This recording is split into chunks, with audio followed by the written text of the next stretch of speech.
আপনাদেরকে একটা দোয়া শিখাতে চাই। এই দোয়া যেদিন আমি পড়েছি কোরআনে, ওই দিন থেকে আজও পর্যন্ত আমার মনে হয় না আমার জীবনে 2 মিনিটের কোনো দোয়াও যদি হয়, 1 মিনিটের দোয়াও যদি হয়, মুহূর্তের দোয়াও যদি হয়, আমি এই দোয়াটা কখনো মিস করি বলে, জ্ঞাতসারে মিস করি বলে আমার মনে পড়ে না। যার দাম্পত্য জীবনের সুখী না, সে অনেক সম্পদশালী হতে পারে, অনেক প্রভাবশালী হতে পারে, অনেক পদের অধিকারী হতে পারে, অনেক বড় দায়িত্বশীল হতে পারেন, অনেক বড় নেতা হতে পারেন, অনেক বড় পরিচিত পপুলার মানুষ হতে পারেন, তিনি সুখী না। সুখের অন্যতম বড় একটা প্যারামিটার হলো দাম্পত্য জীবনে সুখী হওয়া, স্বাচ্ছন্দ্যশীল হওয়া। সুখী দাম্পত্য জীবনের জন্য পুরুষ এবং নারী উভয়ের জন্য সর্বপ্রথম এবং প্রধান করণীয় হলো আল্লাহ তাআলার কাছে অনেক আগে থেকে দোয়া করতে থাকা, দরখাস্ত সাবমিট করা যে আল্লাহ, আমার পরিবার, আমার স্ত্রী, আমার অনাগত সন্তান সন্ততি যারা আসবে আমার বংশে, আমার ঘরে, আমার সংসারে, আমার পরিবারে, আল্লাহ আপনি তাদেরকে নেককার, তাদেরকে মুত্তাকিদের ইমাম এবং তাদেরকে এমন মানুষ বানিয়ে দেন যেন তারা চক্ষু শীতলকারী হয়। আপনাদেরকে একটা দোয়া শিখাতে চাই। অনেকে হয়তো জানেন, সূরা ফুরকানের 74 নম্বর আয়াত। সূরার নাম কি বলেছি? ফুরকান। আয়াত নম্বর কত বলেছি? 74।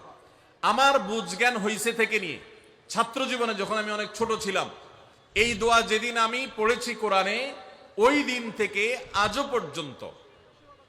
পর্যন্ত আমার মনে হয় না আমার জীবনে 2 মিনিটের কোনো দোয়াও যদি হয়, 1 মিনিটের দোয়াও যদি হয়, মুহূর্তের দোয়াও যদি হয়, আমি এই দোয়াটা কখনো মিস করি বলে, জ্ঞাতসারে মিস করি বলে আমার মনে পড়ে না।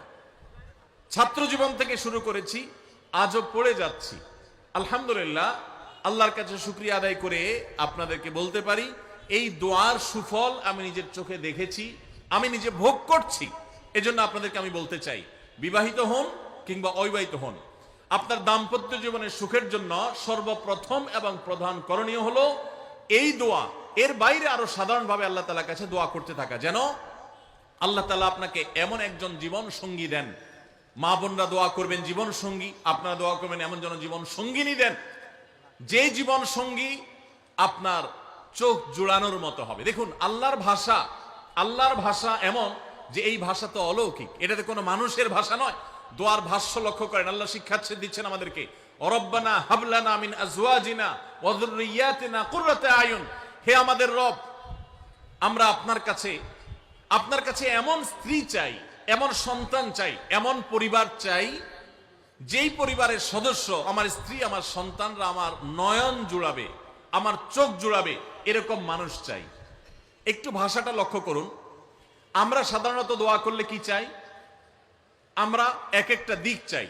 ধরুন, আপনার স্ত্রী মাশাআল্লাহ অনেক সুন্দরী, অপূর্ব সুন্দরী, তিনি আল্লাহ তাআলা তাকে অনেক রূপ লাবণ্য দিয়েছেন, কিন্তু তার যদি চরিত্রটা খারাপ হয়, তাহলে এই স্ত্রীকে আপনার নয়ন জুড়াবে, চোখ জুড়াবে, চক্ষু শীতলকারী হবে?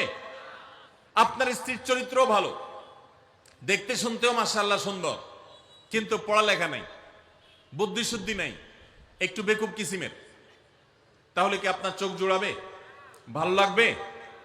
আপনার স্ত্রী শিক্ষা দীক্ষাও আছে, জ্ঞান গরিমায় মাশাআল্লাহ তিনি ভালো, রিচ, সমৃদ্ধ, আবার চেহারা সুন্দর, আবার তার মধ্যে তার চরিত্রের সমস্যা নেই, কিন্তু সমস্যা কি? সমস্যা ধরুন তার ভিতরে